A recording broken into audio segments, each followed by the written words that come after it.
Welcome to the 100 Master Coaches series featuring master coaches from around the world. Let's journey together on this 100 Master Coaches series with your host, Coach Mel, MCC.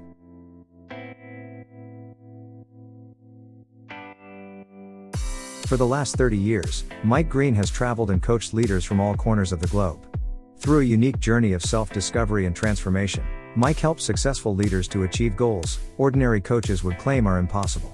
As Mike says, great leaders are formed in the wild. Get ready to step into the unknown and the wilderness of the possibility of your future. Now on to the show.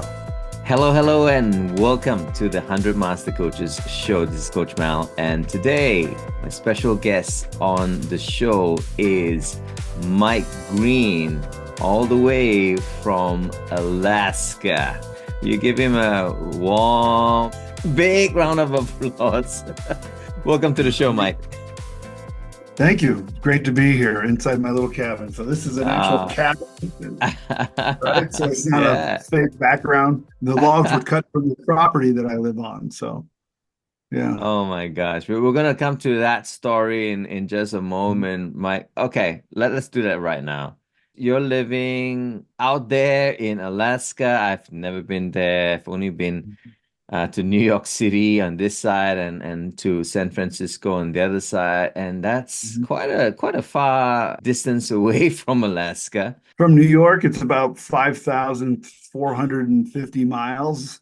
How do I know that? Because I've hitchhiked it. I've driven a Jeep from New York to Alaska, and I've ridden a motorcycle from Alaska to New York. Yeah. Oh, wow. So we're far north of Seattle as well. I'm in the interior of Alaska near Denali National Park. So, Mike, I'm sure it's beautiful living there. We were wanting, in our connection probably a month ago, kind of say, let's do this outdoor recording. But apparently today is not a good day for an outdoor recording. Right. It's quite windy. When the seasons change, the warmer winds come from the south, and there's quite a lot of wind currently. And I tried to did the test with the muffle over the microphone, and it's just not working well. That's all right.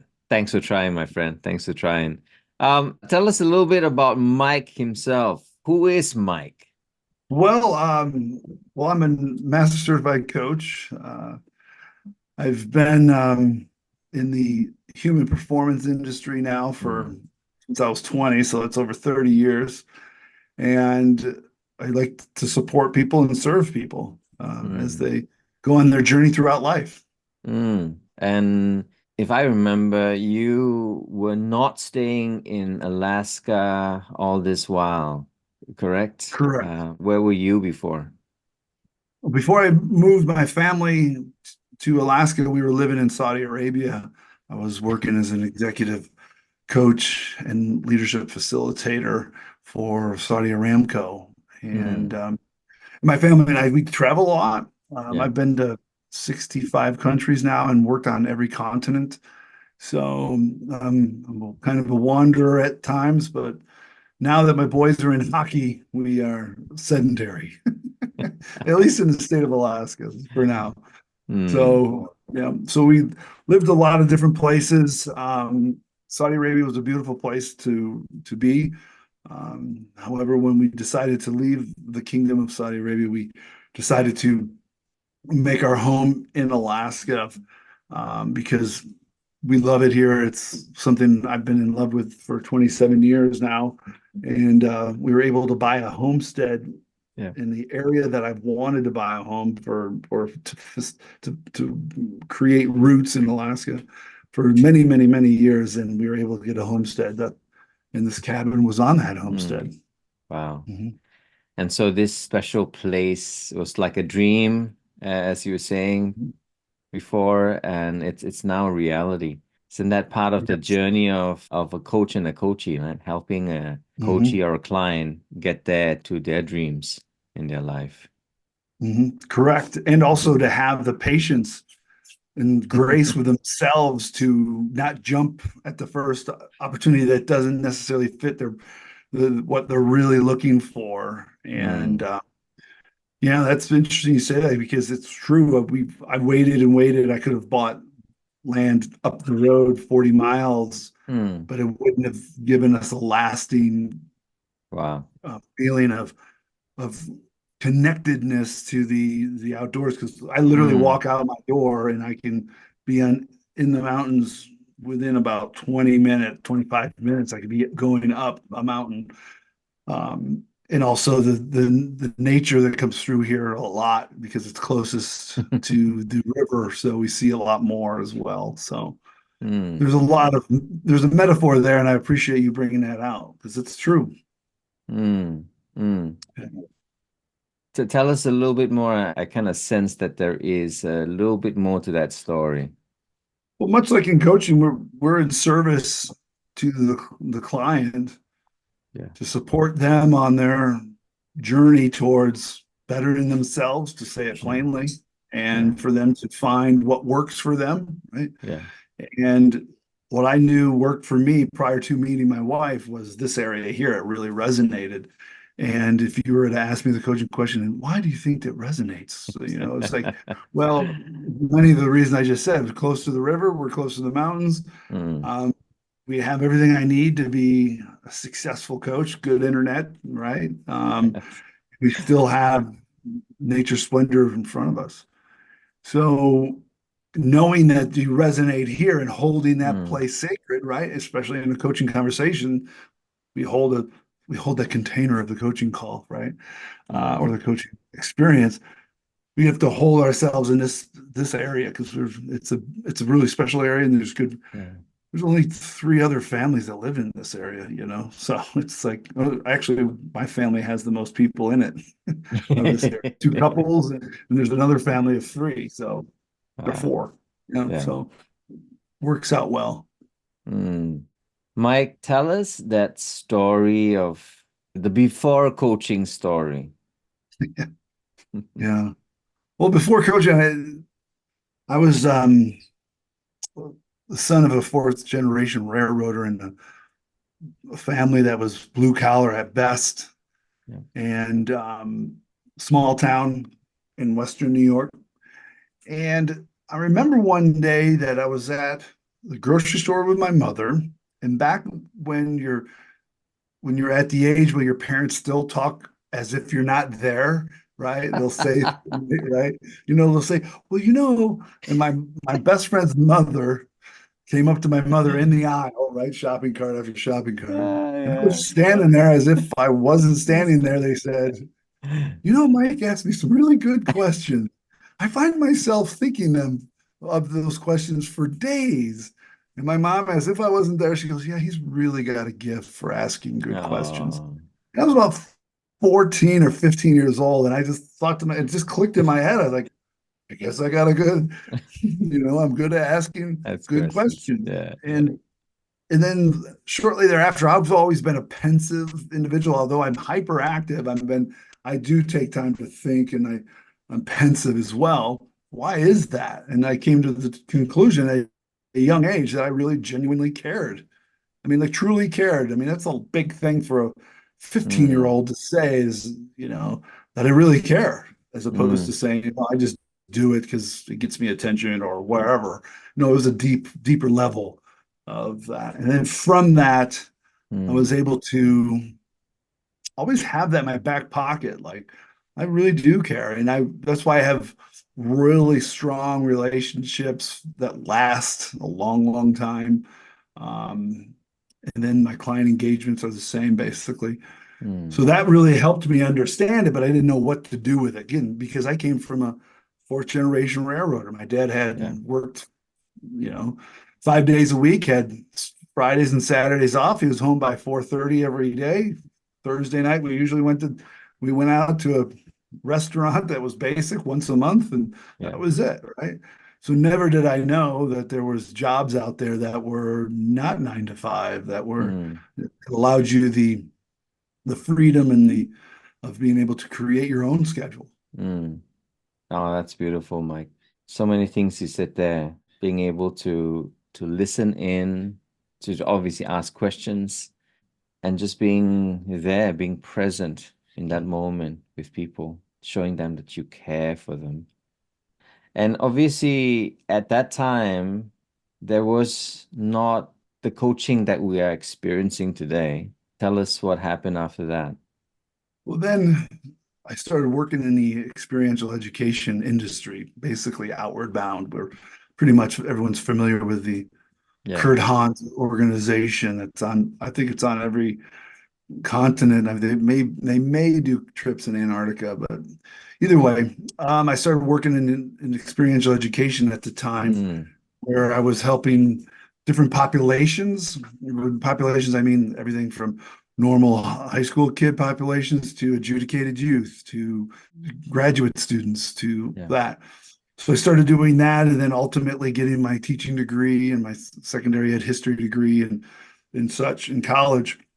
Always gravitating towards the seasonal work, right? Because when I was a senior in high school, so going back, we were 14, 15 years old, had that realization. Somewhere around 18 years of age, I get an opportunity to do a dog sledding and cross country skiing outward bound trip Mhm. in Ely, Minnesota, which is the northernmost part of the lower 48, or right up against the southern border of Canada. Yeah. Beautiful area. And I did that. When I did that outward bound course, I realized, wow, I could actually do seasonal work. So I could really work over here in this part of the country and then Mm, work on that side of the country in experiential education. Back in those days, organizations were building ropes courses on their campuses, right? Or sending their leadership teams to mm, do rope courses or yeah. do 2-day canoe trips or whatever have you. So I got in right at the right time, and it was saturated, honestly. It was saturated with Mm. people like myself that were young and vivacious and willing to be out there and help and make nothing while they did it. I mean, my first job, I got $100 stipend my first month. I mean, it was $100 every month. That's what I made. So that was when I first started. But either way, always helping people, always being in the outdoors. And I had to work in adjudicated youth populations because it was a high Mm, turnover. And not that I was an adjudicated youth, I was far from it. I was able to do really well in that. And then ultimately, I got the attention through an individual of the Russian government. So I went over to Russia right uh-huh. after Perestroika, when Gorbachev got booted out basically by Okay. Yeltsin and his group, right? Yeah. So I went over there and started an experiential education program Wow. for them to stem the flow of adjudicated youth going into mafia crime, right? There's only two types of crime back in those days. It was either small petty crime or mafia crime. And they wanted to stem that flow by having these young adults see that they can do more than just deal petty crime or go wear, a leather coat with a track suit underneath with really nice shoes on in the dead of winter. That's what all the, so anybody from Russia knows what I'm talking about right now. So I did that, and then ultimately that led to honing a craft of being a good human being, helping people overcome self-limiting beliefs, although I Mm, didn't know that term back in those days. mm, Basically, I was unconsciously competent, right? Didn't know what I was doing, but it was seemed to work, right? I mean, I went all over the world doing it. mm, And then mm, ultimately I came to the decision of working with somebody who was actually a coach to help me get ready for the next stage of my life, of going from years and years and years of travel around the world to becoming sedentary. Like I wanted to get a bill in the mail. I wanted to have my own apartment, but I was just traveling so much, I didn't know if I could do it. yeah. So I hired a coach who was ICF certified, and Wow. she she helped me transform my life, honestly. And next to my mother and my wife, she's the most important woman in my life still to this day. And she introduced me to the structure of a coaching conversation, right?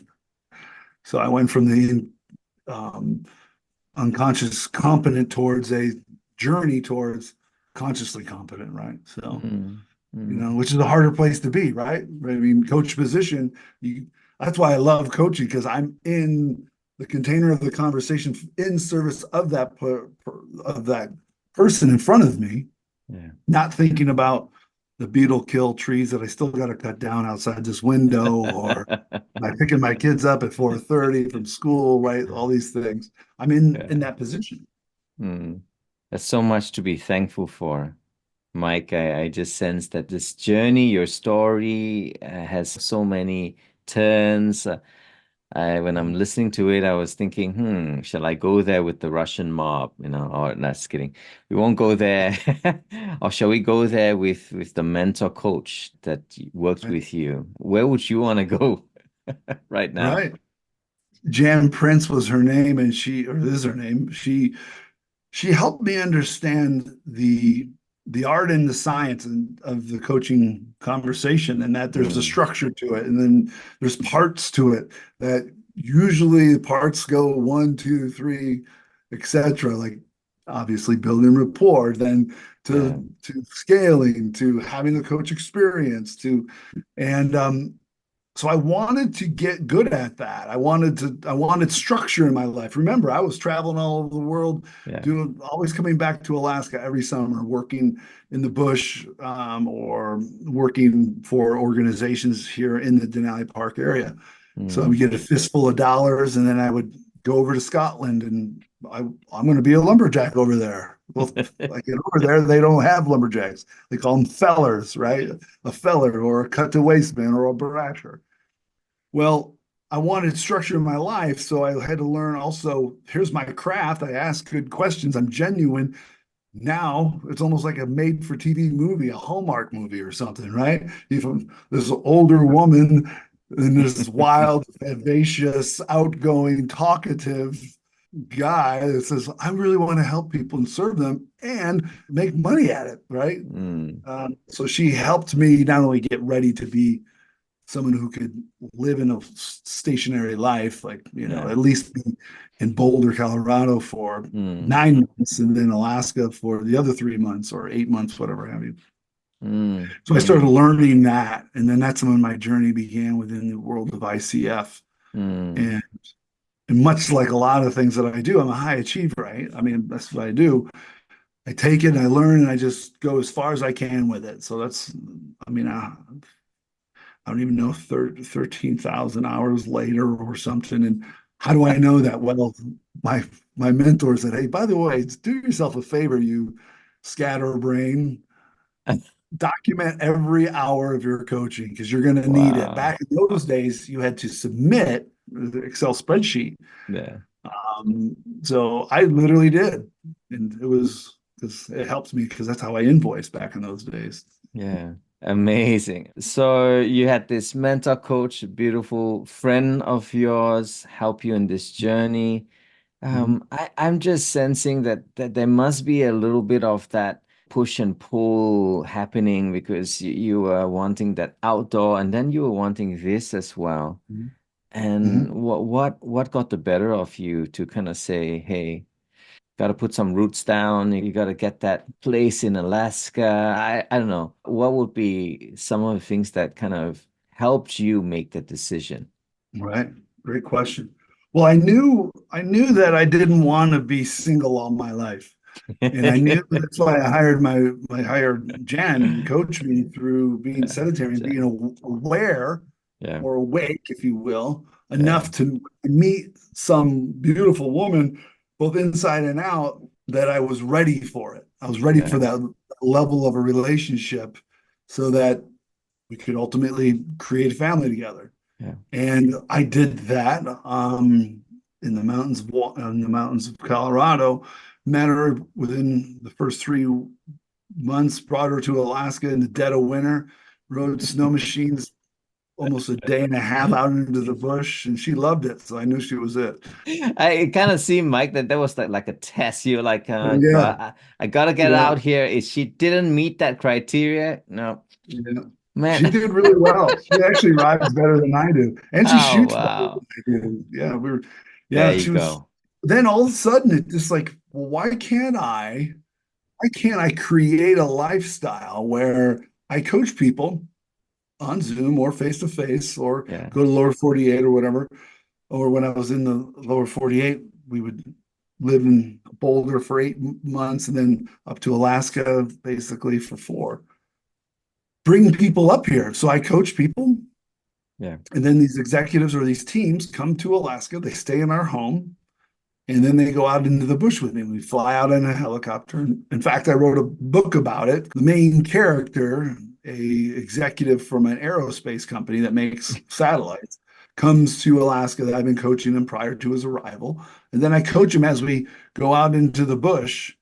And once he realizes that his cell phone is not going to get any coverage and that there's not a bear behind every bush, he starts to settle down, and then you can start doing some good, meaningful work. Yeah. And what I mean by that is not like coaching question to hold every day, all the time. No, I would just maybe ask him, so what's your intention for today? What are we Yeah. going to work on today? Yeah. And then I just hike ahead of them. And then when they get just close enough and I stop, then I get back up and I keep going. So they never get a chance to talk to me because I just keep ahead of them a little bit more, right? It's a coaching That's so trick. good.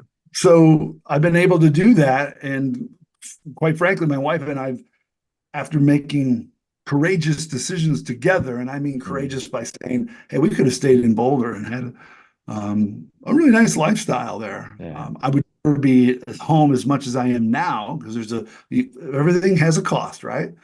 So I could live there, fight the traffic, see my kids 7:30. Not saying anything wrong with it, but it doesn't work for us. That's all I'm saying. Mm. Mm. So what can we do to maximize our opportunities with our kids, create good human beings together so that they're self-sufficient, so that they're outdoorsy, so that they're empathetic, that they are servant leaders?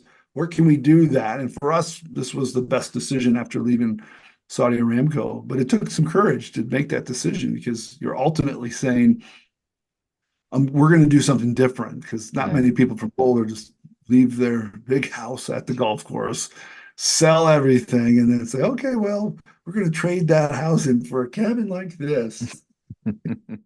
Well, it's more than just a cabin like this, you Yeah, know. right. It's everything else that you were sharing. And it kind of seemed like got bits of your father's influence there coming back at 4:30.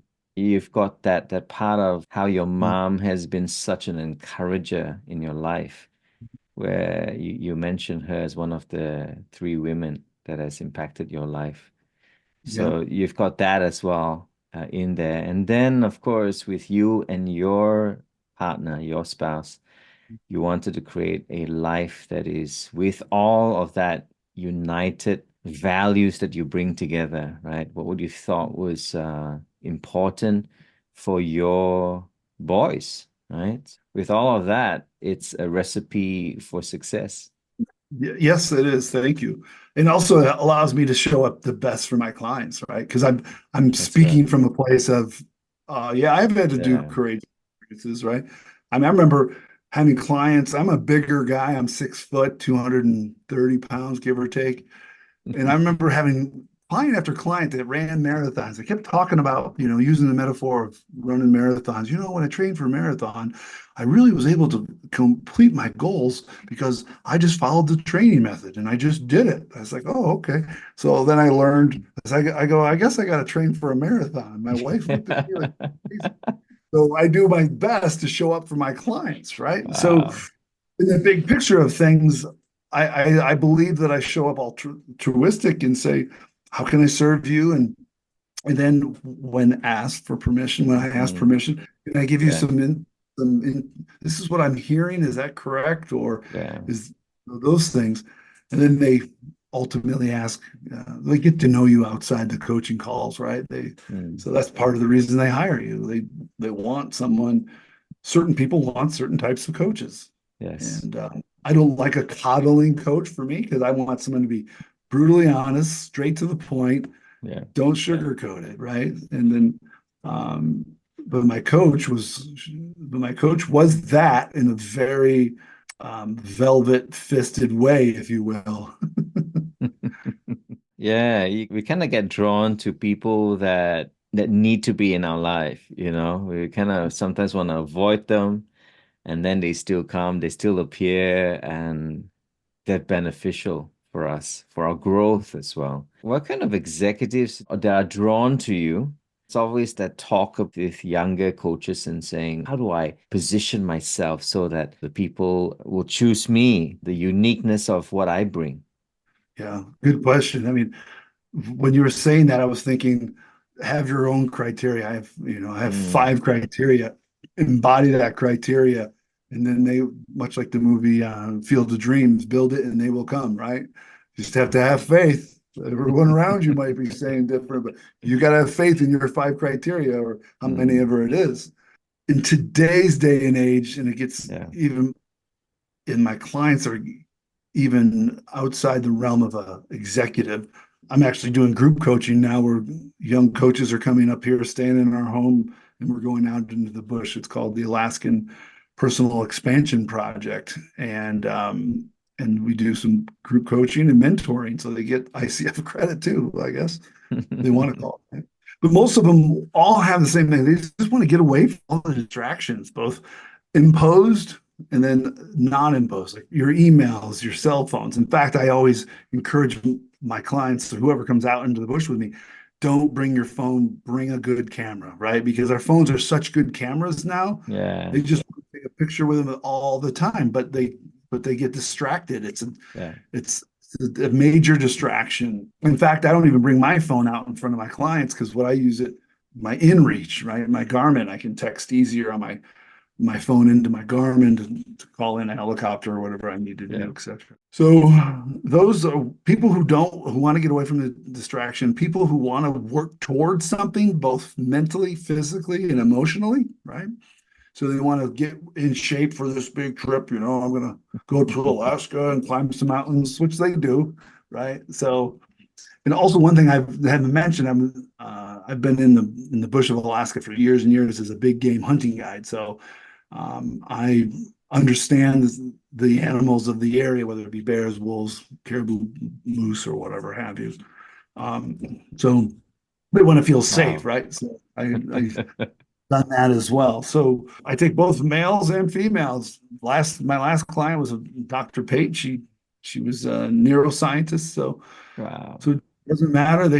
And I take them out, and they all want pretty much the same thing. They want to work hard. That's number one. They all want to work hard towards something Mm, physically, mm, mentally, and emotionally.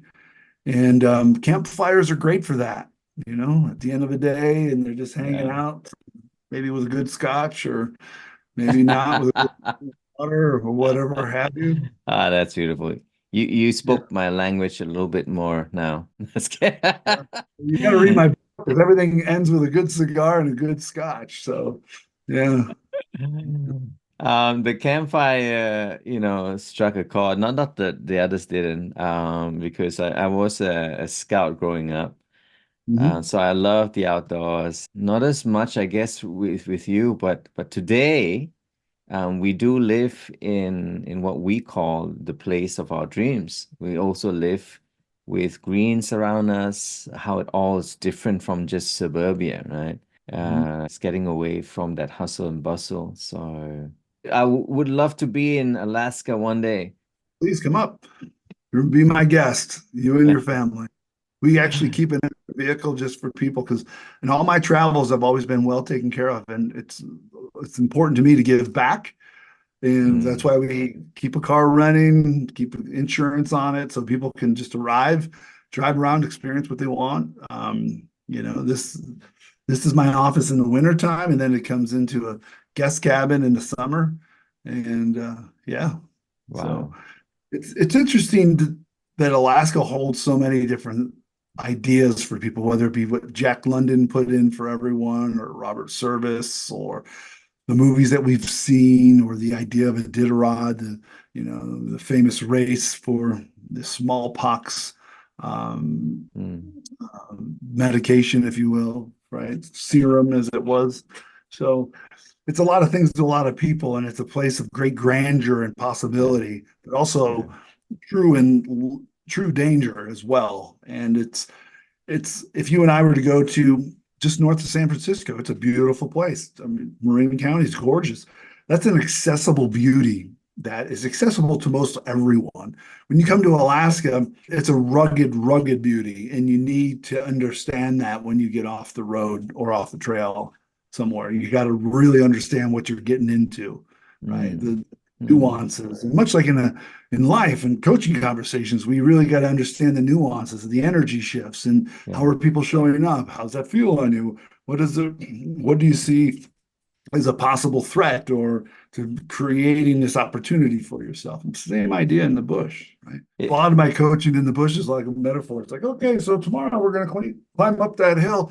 How could that be a metaphor for why you're here today? You know, that's some real absolutely. math coaching going on right there, huh?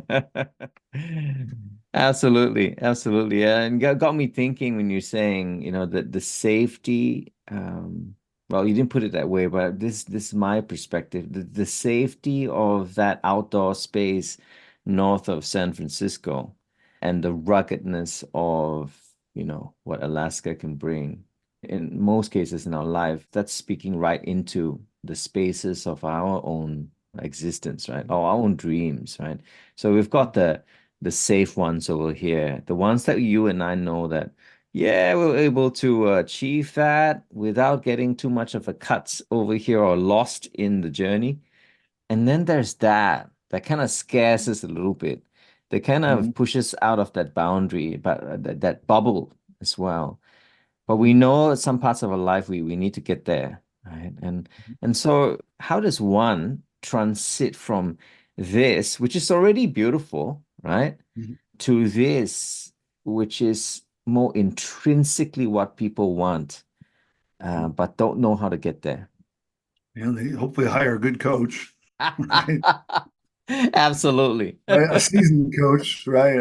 And I mean by seasoned, someone who's Yeah, helped go through and yeah, really test those self-limiting beliefs, yeah, that's true. um, to be able to uh, meet them where they are and support them in that hero's journey, basically. Joseph Campbell's work, right? Yeah. Much, right? So they're what are they hearing? How are they answering the call? How are they ignoring the call? Right? Much like you said, that rugged beauty that's a beautiful call. I wonder what's on the other side of that mountain. But oh, wait, maybe that's not on the trail system. I can't go over there. Can't Right? go over there. Yeah. So how do we help themselves take the first step in from the known into the unknown to Mm, experience that rugged beauty and how it affects or transcends them or empowers them to yeah. do the next thing or the next step or go to the next mountain range, right? Or the next um, big, hairy, audacious goal as they have it out there, right? That's what you hear Mm, about all the time. I like you putting that way. Yeah, mm. And then there are times when they need to just rest in that new space, right? And not absolutely. just go after the next big bear Right. out there. True, true. Yeah, Mm, absolutely. And that's a great point that you bring up. Um, a lot of my, even in these Zoom calls or my face-to-face meetings, or even when they come up to Alaska, there's a lot of time for rest and reflection, yeah. right? It's a rest and reflection and hydration break, I usually say really quickly, right? Okay, we're going to rest and reflect and hydrate. And then I'm gonna step over here. Sometimes as I if you and I were out together, I would sit next to you, but as the days would go on, I'd get farther and farther away from you, and we'd be out longer and longer. And then sometimes I just might go over a little knob and let you be out by yourself. Yeah, Yeah. I do my best to leave you in a place where there's good berries, and I would go on the other side of the knob. One thing I found about being a coach in the outdoors or an adventurer in coaching is the outdoors or a magnificent venue or place or space can really do a lot of the heavy lifting for the client Mm, and the coaching conversation, wow. right? Wow.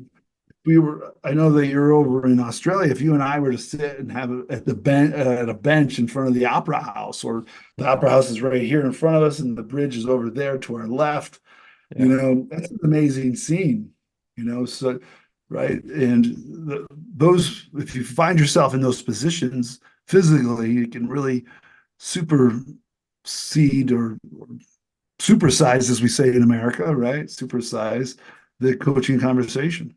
Yeah. So true.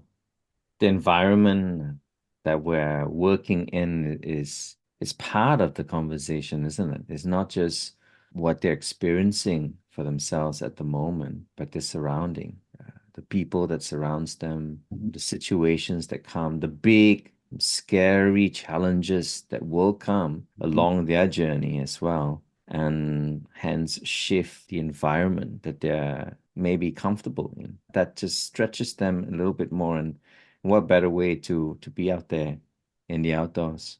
Yeah. Mike, tell me, you've been doing coaching for so long now, and then you've done so many hours, but what will be a couple of little nuggets that you want to share with younger coaches coming in? Know your criteria for the clients you want to serve.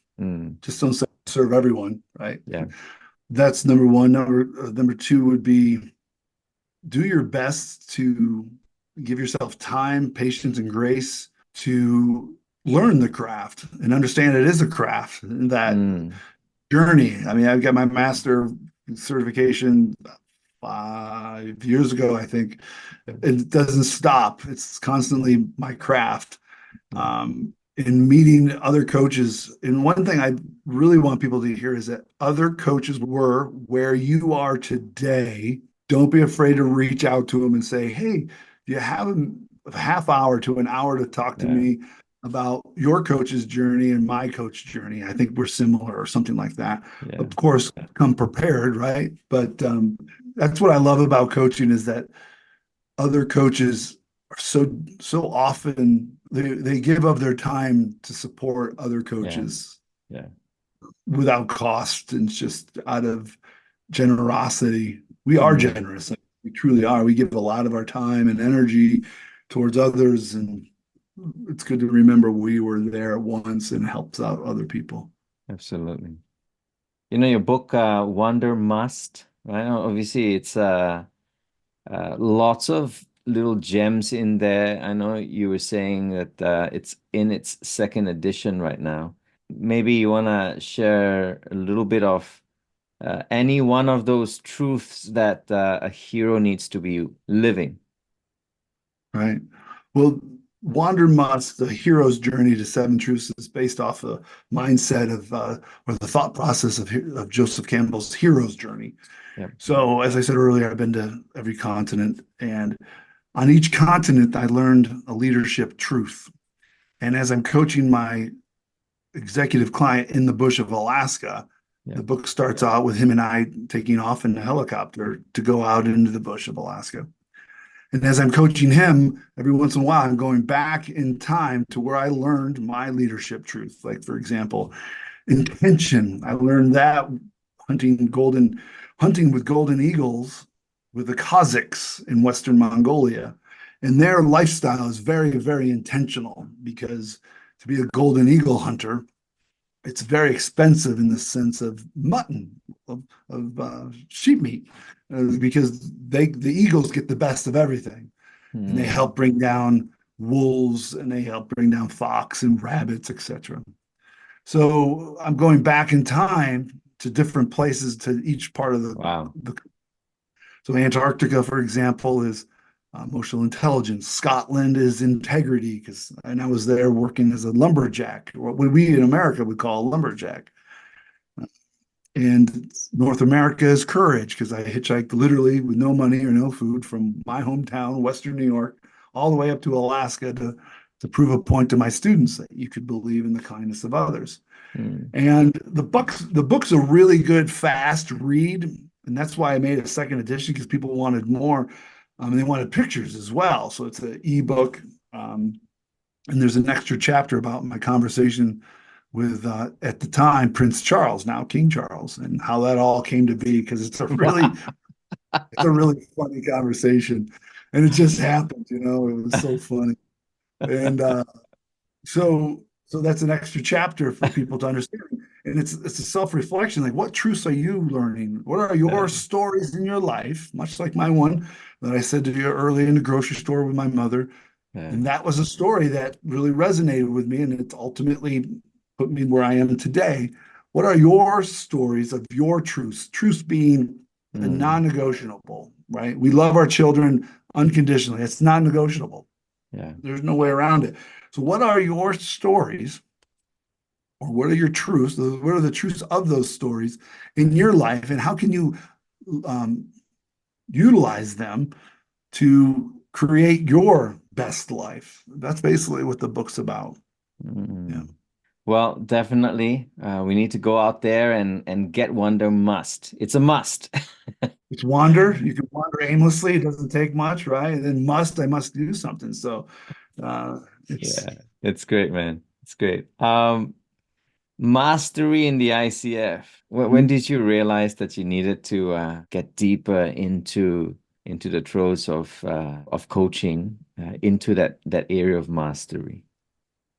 well, I said earlier, I always take things to the next level and Yeah, do my best. I wanted to be my best. yeah, And it was just a natural progression of the journey, right? And yeah. it's kind of a milestone.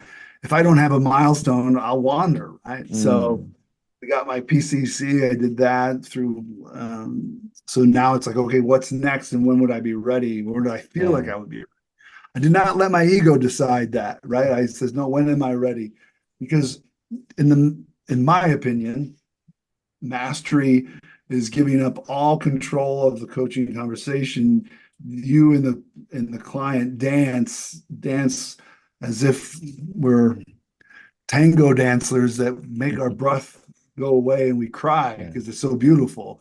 And I really felt that getting my mastery would allow me to honestly step into my greatness as someone who really cares and asks genuine good questions.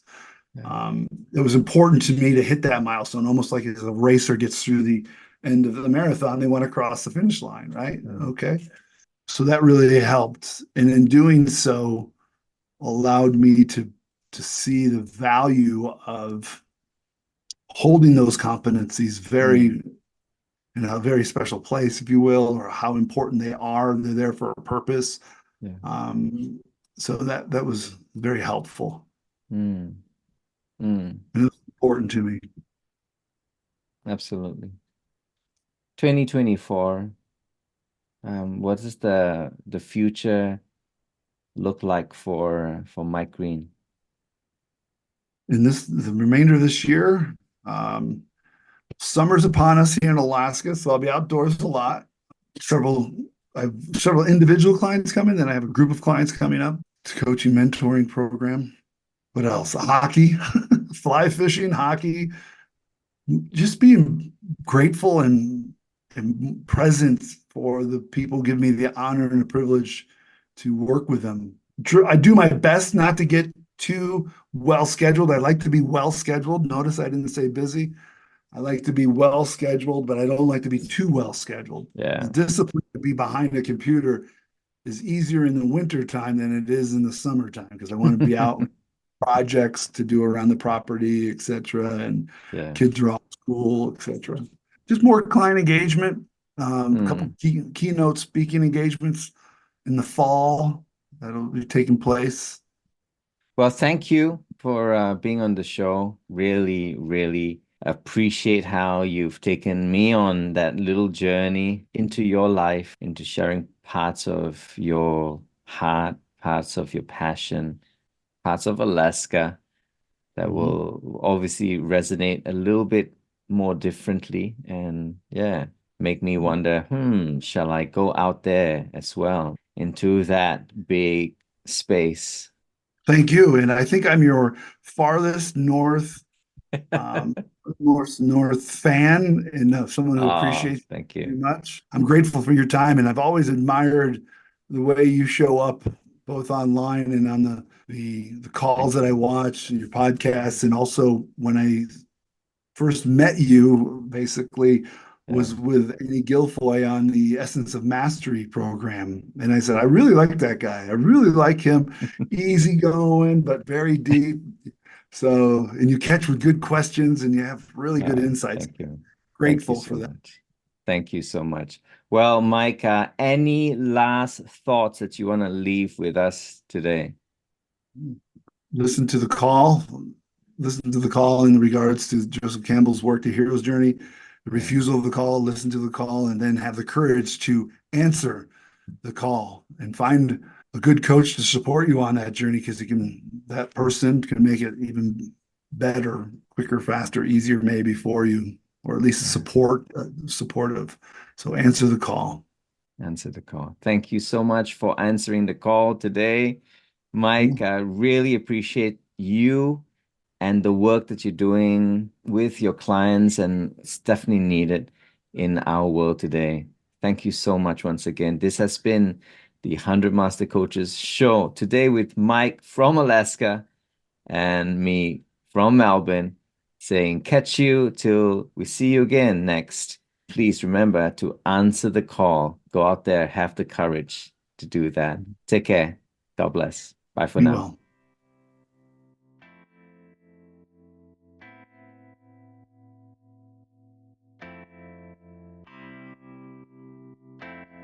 You have been watching the 100 Master Coaches series with your host, Coach Mel, MCC.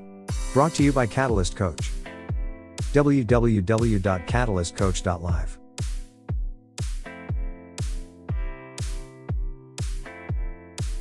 We will be right back with our next Master Coach on the 100 Master Coaches series.